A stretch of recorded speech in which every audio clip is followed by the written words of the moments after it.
नमस्कार। बात जरा सी में आज हम ध्यान के बारे में बात करेंगे।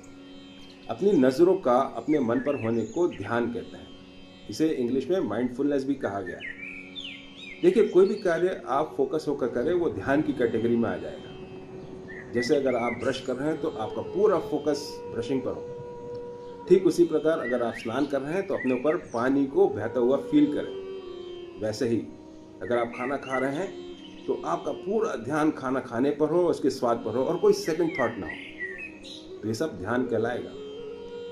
वैसे ये हमेशा पॉसिबल नहीं होता, तो हर व्यक्ति को रोज आधा एक घंटा बैठकर किसी शांत स्थान पर अपनी सांसों को आता जाता देखना चाहिए।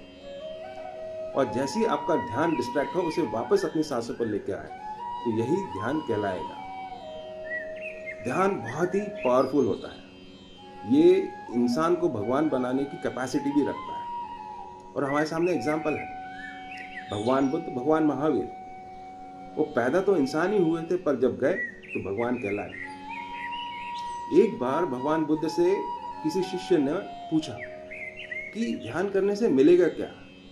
तो भगवान बुद्ध ने बड़ा ही इंटरेस्टिंग जवाब दिया, मिलेगा तो कुछ नहीं, लेकिन आप सब खो दोगे। तो उसने पूछा क्या।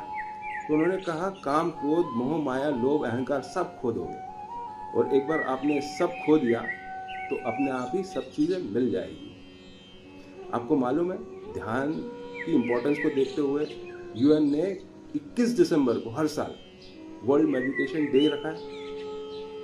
ये इतना महत्वपूर्ण चीज़ है। तो अगर आप ध्यान नहीं करते तो आज से ही शुरू हो जाइए। बस अपनी सांसों को आते जाता देखिए और फिर कमाल देखिए।